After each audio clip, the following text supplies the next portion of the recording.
Figure shows two identical capacitors C1 and C2 each of 1 μF capacitance. देखो C1 और C2 और दोनों की कैपेसिटेंस कितनी 1 μF 1 μF। बहुत ध्यान से देखना, ये पहला कैपेसिटर का अच्छा क्वेश्चन करने जा रहे हैं हम। Connected to 6 volt battery. Okay, तो आप देख सकते हैं कि 6 वोल्ट बैटरी लगी है और बैटरी के यहाँ से लेकर यहाँ तक कोई एलिमेंट नहीं लगा, तो बैटरी की पोटेंशियल में कोई गिरावट नहीं होगी। यहाँ से लेकर यहाँ तक भी कोई एलिमेंट नहीं लगा जो बैटरी का कुछ पोटेंशियल खा जाए, यानी कि इनके इस कैपेसिटर को भी 6 वोल्ट मिला, और क्योंकि अगर स्विच बंद कर दिया जाए तो इसको भी 6 वोल्ट मिलेगा, क्योंकि दोनों आपस में पैरेलल में है। 6 वोल्ट से भी मिलेगा और 6 वोल्ट से भी मिलेगा, इतना समझ लो। अभी खुले हुए हैं तो इससे कोई वोल्टेज नहीं मिल रहा है। Initially switch S is closed, ठीक है, तो इनिशियली स्विच एस क्लोज है, तो अभी दोनों के पास वोल्टेज कितनी है 6 पैरेलल में, इसलिए after some time switch S is left open and dielectric slab of dielectric constant K equals to 3 are inserted to fill completely the space between the plates of the two capacitors. Very simple. फिर क्या किया इन्होंने switch खोल दिया। बहुत simple question है, बस पकड़ के रखना। अब स्विच खोल दिया तो अब क्या हुआ, इसको वोल्टेज मिलना बंद हो गया है ना, इसको वोल्टेज मिलना बंद हो गया है, और उसके बाद दोनों को भर दिया डाइलेक्ट्रिक से, ये भी कर दिया डाइलेक्ट्रिक से, भर भी दिया उन दोनों को। पूछ रहे हैं हाँ, और कितने वाले से भरा, दोनों की वैल्यू 3 वाले का भर दिया। तो पूछो समझ में आ गया क्वेश्चन क्या है एग्जैक्टली।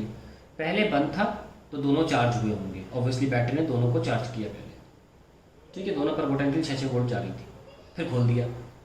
खोलने पर क्या हुआ, ये C1 वाला है ना, ये अभी भी बैटरी से कनेक्टेड है, ये अभी भी चार्ज हो रहा है, और जो C2 है ना वो अब चार्ज नहीं हो रहा, उसे बैटरी का अब करंट चार्ज नहीं मिल रहा है, ठीक है।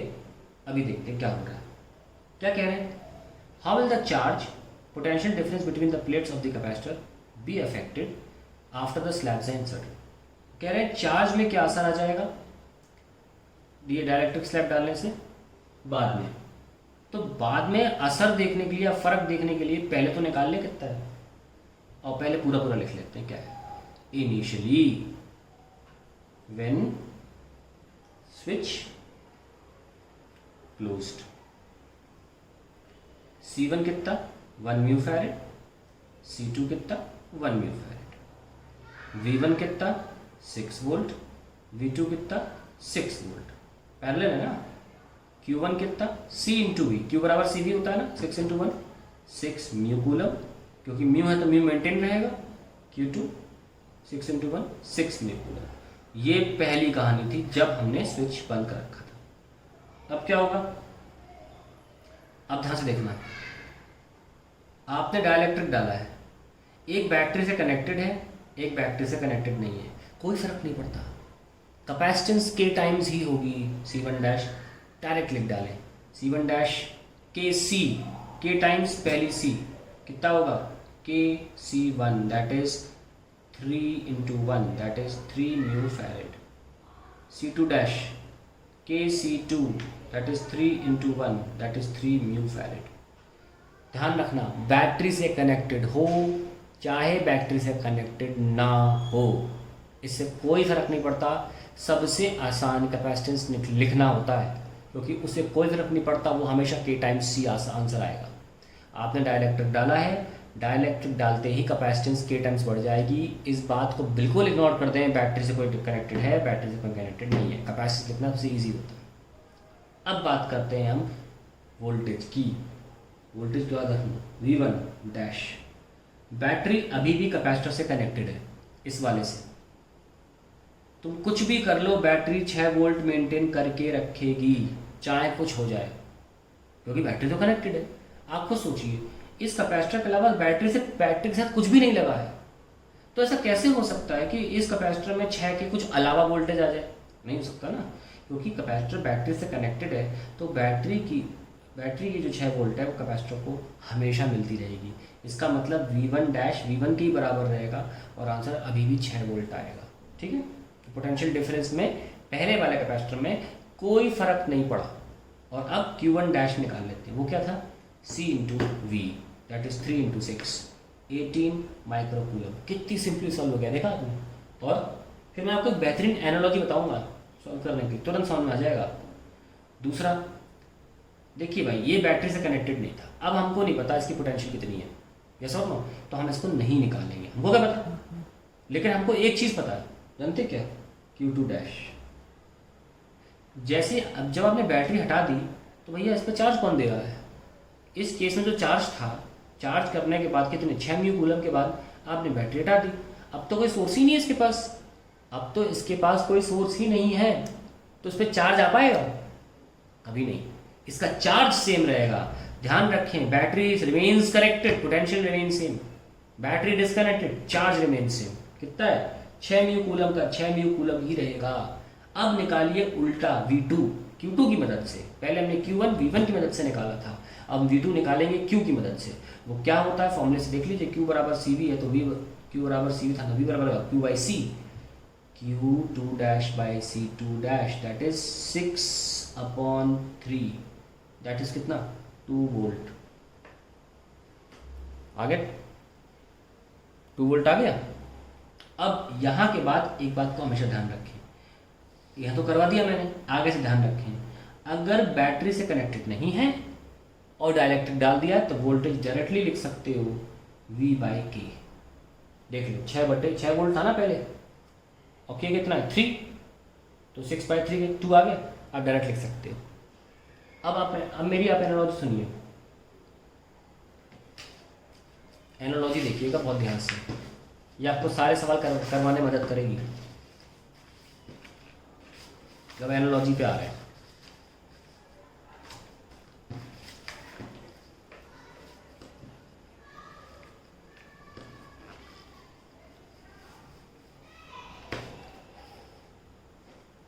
देखिए, मैंने आपसे कहा था बहुत पहले जब कैपेसिटर शुरू किया था कि चार्ज को पानी मान ले और लेवल को पोटेंशियल।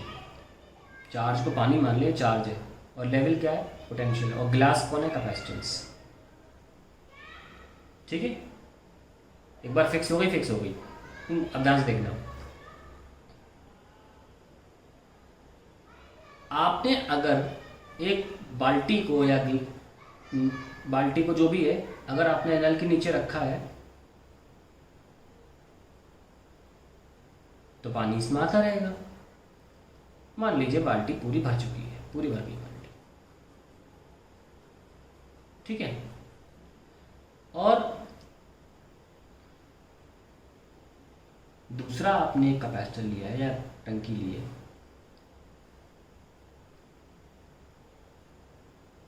जिसमें आपने जो नल है वो बंद कर, डायग्राम बड़ा गंदा बना,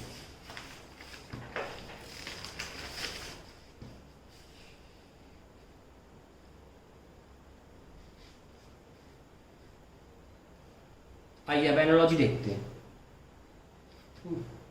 मैंने वो कहा था कि आप एक बाल्टी लें या ग्लास लें, उसमें जो पानी है उसको आप चार्ज मानें और जो लेवल है उसे पोटेंशियल, ठीक है, लेवल को पोटेंशियल मान लें और पानी को चार्ज। मान लीजिए आपने पूरी तरीके से कैपेसिटर को चार्ज कर दिया, या यूँ कहें आपने पूरी तरीके से आपने बाल्टी को भर दिया, पूरी तरीके से बाल्टी को भर दिया, है ना, फुली चार्ज्ड, इसके बोलते हैं फुली चार्ज्ड कैपेसिटर। अब बताइए कि आप और चार्ज डाल सकते हैं? आपका आंसर क्या होगा, नहीं डाल सकते। थोड़ा सोचिए, क्या कोई तरीका है इसमें ओवर चार्ज आ जाए, क्या कोई तरीका है? सोचिए, पूरा भर गया है ऊपर तक, अगर आपने पानी डाला तो बह जाएगा, चार्ज डाला तो लीक कर जाएगा। लीकिंग बताया था मैंने आपको कैसे होती है, ओवर चार्जिंग की वजह से इलेक्ट्रिक फील्ड से आसपास की एयर पोलराइज हो जाती है और चार्ज लीक कर जाता है। तो यहाँ पे छलक जाएगा पानी, या यूँ कहिए कि आपका चार्ज जो है वो लीक कर जाएगा कंडक्टर से। फिर भी कर क्या सकते, क्या कुछ कर सकते हैं, है कोई तरीका चार्ज करने का? लेट अस सी, एनालॉजी देखना। मान लीजिए मैं इसमें एक स्पंज डाल दूँ, धीरे धीरे इसी पानी के बर्तन में धीरे धीरे स्पंज डाल दूँ, ये स्पंज मैंने एंटर करा दिया धीरे धीरे, क्या होगा? स्पंज की एक टेक्निक, स्पंज की क्वालिटी होती है, पानी को सोख लेता है। बताइए क्या हुआ, ग्लास में रहते हुए भी उसने पानी को सोखा और लेवल नीचे आ गई। यानी कि अब बताओ स्पंज किसका बनता है, इंसुलेटर। आओ उसको डाइलेक्ट्रिक बोल लेते हैं, बोल ले डाइलेक्ट्रिक। तो क्या सीखा हमने, when dielectric is inserted,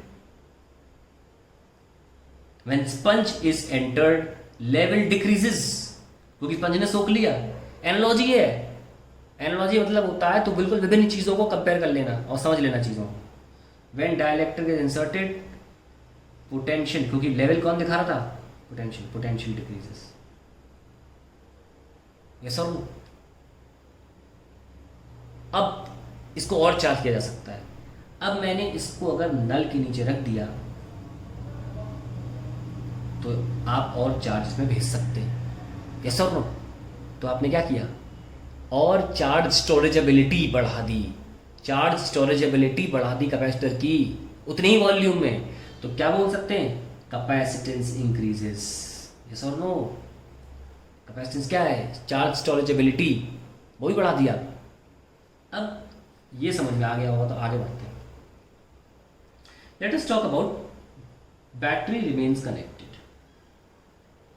battery remains connected case, हम इस केस की बात करते हैं। Case 1, when battery remains connected, हम इसकी बात करने जा रहे हैं। एनालॉजी, यहां बैटरी का रोल कौन प्ले कर रहा है, नल जिससे पानी आ रहा है, टैप वाटर, है ना, ये बैटरी का रोल प्ले कर रहा है। अब क्या लगातार इसे भरा जा रहा है और जब ये भर गया तो ऐसा कोई सिस्टम है कि ये रुक जाएगा पानी, और जहां ऐसे थोड़ी लेवल कम दिखेगी ये फिर चालू हो जाएगा पानी भरना, जैसे कि फ्लशेस में होता है ना। रुक गया, आपने स्पंज डाल दिया, स्पंज डाला तो क्या हुआ, लेवल नीचे आई ना। लेकिन नल का बाल्टी के साथ ऐसा कनेक्शन है जहां लेवल नीचे दिखी तुरंत पानी भेजना चालू कर दिया उसने, है ना। बैटरी रिमेन्स कनेक्टेड, नल है यहाँ पे। तो क्या हुआ, जैसे ही लेवल नीचे दिखी तुरंत पानी भर दिया, कहां तक, ऊपर तक। और जैसे ऊपर तक भर गया नल बंद हो गया, जैसा फ्लश में होता है, भरना बंद हो जाता है ना, जैसे ऊपर तक भर जाता है वही सिस्टम कह रहा है। तो क्या मतलब हुआ, when battery remains connected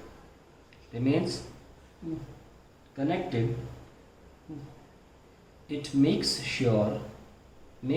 sure that potential यानी कि लेवल potential remains intact या सेम, इंटैक्ट और सेम। और ऐसा करने के लिए करता क्या है वो, टू डू सो हम ये कह सकते हैं, बैटरी सेंड्स एक्स्ट्रा चार्ज। और आप देख सकते हैं उस सवाल में क्या हुआ था, पहले चार्ज 6 था, अब कितना है 18। कहाँ से आया चार्ज ये, गॉट इट। तो ये हो गया बैटरी रिमेन्स कनेक्टेड। अब आते हैं battery disconnected. Case 2, battery disconnected. Battery disconnected, तो भाई नल लगा ही नहीं है। जब नल नहीं लगाओगे और पानी भले आपने ऊपर तक भर दिया था, आपने स्पंज डाला, स्पंज ने पानी सोख लिया, लेवल कम हो गई ना। तो अब स्पंज के अंदर जो पानी भरा पड़ा है और जो बर्तन में पानी है वो सब मिला के तो इतना ही है ना। तो यानी कि चार्ज जो अभी बर्तन के अंदर है वो तो सेम है, चार्ज रिमेन्स इंटैक्ट। पहली चीज पर पोटेंशियल डिक्रीजेस, ये बहुत इंपॉर्टेंट पॉइंट्स हैं। तो अब हम एक टेबुलर फॉर्म में कुछ चीज़ें लिख लेते हैं। Battery remains connected,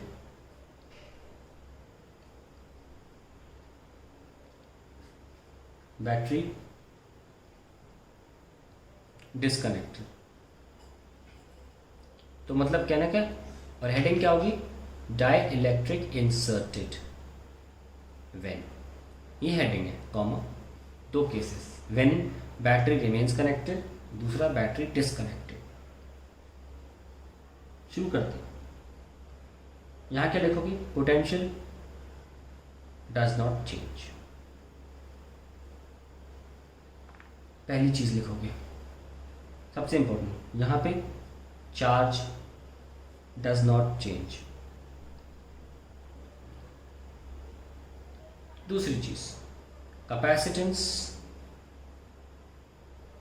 increases k times. दूसरी चीज, कैपेसिटेंस इंक्रीजेस k टाइम्स। तीसरी चीज, Q यानी कि चार्ज इंक्रीजेस, यहाँ V डिक्रीजेस। चौथी चीज electric field sigma by epsilon होती है, ध्यान रखना इस बात का। इसके अलावा कोई और फॉर्मूला नहीं, तो उसका ले ले इलेक्ट्रिक फील्ड अगर कैपेसिटर के लिए पूछी जा रही है तो। दूसरी वाली क्या होगी, पहले खुद खोल लो इसको, Q बाय ए एप्सिलॉन, ताकि सब कुछ में लगा सकें, ठीक है। डाइलेक्ट्रिक डालने के बाद ई डैश लिखते हैं ना, चार्ज इंक्रीज हुआ था, है ना, कितने टाइम्स, k टाइम्स। देख लो, पहले चार्ज 6 था, अब कितना हो गया 18, 6 3 18, ओके। तो k टाइम्स इंक्रीज हुआ, और आपको देखना हो कैसे, तो वो भी देख लीजिए। यहां दिखा देता हूं, इनिशियली क्या था CV, बाद में क्या होगा C'V, क्योंकि इस केस में V तो बदलता ही नहीं, तो V का V रहेगा, V पे डैश नहीं लगेगी। किस पे डैश लग रही है, C पे। और हमको पता है कि डाइलेक्ट्रिक, तो प्रूफ करवाया था मैंने, C' होता है, तो प्रूफ है आपके पास, तो कोई टेंशन नहीं है, KC लिख सकते हैं, KCV। तो Q' क्या हो गया, k टाइम्स पुराना वाला Q, दिख गया k टाइम्स, तो लिखिए यहाँ पे Q, और एरिया तो बदल नहीं रहे हो। और अब दूसरा मीडियम आ गया ना, अब तो दूसरा मीडियम आ गया, तो आप मीडियम का एप्सिलॉन लिखोगे, KQ A क्या होता है dielectric constant, epsilon medium by epsilon not, यानी कि एप्सिलॉन मीडियम क्या लिखोगे, K एप्सिलॉन नॉट लिख दो यहाँ, K epsilon not, K cancel, क्या आया E डैश, क्या आया Q बाय A सिग्मा होता है, नीचे क्या है एप्सिलॉन, चेंज ही नहीं हुआ। बहुत इंपॉर्टेंट चीज़ है, चेंज नहीं होती electric field if battery remains connected, ठीक है। एक बात हमेशा ध्यान रखना, electric field will change only when charge changes, ठीक है, और एंड एप्सिलॉन चेंजेस, दो पे डिपेंड कर रहा है, दो चीज़ों पर डिपेंड कर रहा है, हमें दोनों की चेंजेस देखनी है and then will get the answer. तो इलेक्ट्रिक फील्ड चेंज नहीं हुई। चौथा, क्योंकि अगर आप हाफ CV² इलेक्ट्रिक फील्ड का फॉर्मूले होते हैं ना, V/D, दुनिया भर की चीज़ें, तो वहाँ पे आपको बहुत सी चीज़ें निकालनी पड़ सकती, कन्फ्यूजन हो सकता है। हम सिग्मा बाय एप्सिलॉन पूरे चैप्टर में मेंटेन रखेंगे, चेंज नहीं करेंगे इसको। अब बारी आती है आपकी चौथे इस तरफ, इलेक्ट्रिक फील्ड का क्या करें, सिग्मा बाय एप्सिलॉन शुरुआत में, और बाद में क्या होगा, इसको पहले खोल लो, Q बाय A एप्सिलॉन। और अब हमने इलेक्ट्रिक हटा दिया है, हटाने पर हमने अभी भी देखा कि चार्ज पे कोई असर नहीं पड़ता, पर यार एप्सिलॉन तो मीडियम का लग गया ना, K एप्सिलॉन नॉट, इसको डैश लिख लो, तो Q बाय A और ये Q by A into epsilon तो E के बराबर था, और नीचे क्या आ गया K। तो याद रखें, electric field decreases K times when dielectric is inserted and battery is disconnected. आखिरी चीज़ जो बच जाती है वो है एनर्जी। एनर्जी की बात करते हैं, पांचवी U। इस वाले में एनर्जी का वह फॉर्मूला इस्तेमाल करें जिसे रखने में आसानी हो। ऐसा हाफ CV² भी होता है, हाफ Q² बाय 2C भी होता है, हाफ Q टाइम्स V भी होता है, और half epsilon A² into AD भी होता है। पर फॉर्मूला वो रखें जिसमें दोनों चीज़ें ना बदल रही हो। यहाँ पे कौन नहीं बदल रहा, पोटेंशियल, तो आप हाफ CV² लगा लो, है ना।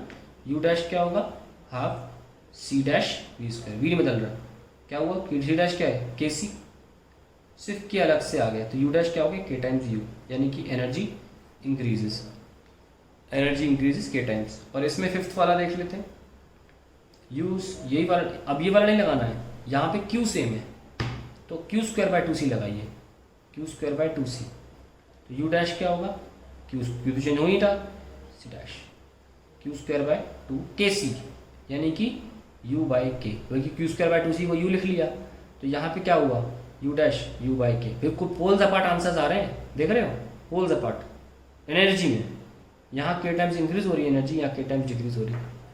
ओके, तो मैं आपको थ्योरेटिकली इसका बताता हूँ एनर्जी इंक्रीज क्यों हुई। ध्यान सुनना, जब डाइलेक्ट्रिक डाला गया तो फ्रैक्शन ऑफ सेकंड के लिए टंकी में पानी कम हो गया, तो नल को पानी भेजना पड़ा। सिमिलरली जब आपने डाइलेक्ट्रिक डाला बहुत कम टाइम के लिए, सडनली पोटेंशियल घटी, पर बैटरी को उस पोटेंशियल को मेंटेन करना है, तो बैटरी ने काम किया, battery did work to take the charge from the other plate and transfer it to this plate, और ऐसे चार्जिंग बढ़ी, तो बैटरी का जो काम है वो एनर्जी में कन्वर्ट हुआ, that is why energy increased. Okay, so that is the reason behind. उस पर सवाल आएंगे, अभी तो हम अंग्रेजी में लिखवाएंगे इसको, जस्टिफाई योर आंसर, ऐसे क्वेश्चंस आएंगे तब हम लिखवाएंगे। तो आपको ये जो मैंने अभी बताया ये थ्योरी में भी लिखवा दूंगा, तो ये बहुत इंपॉर्टेंट पन्ना है आपके लिए। ठीक है, आगे बढ़ते हैं।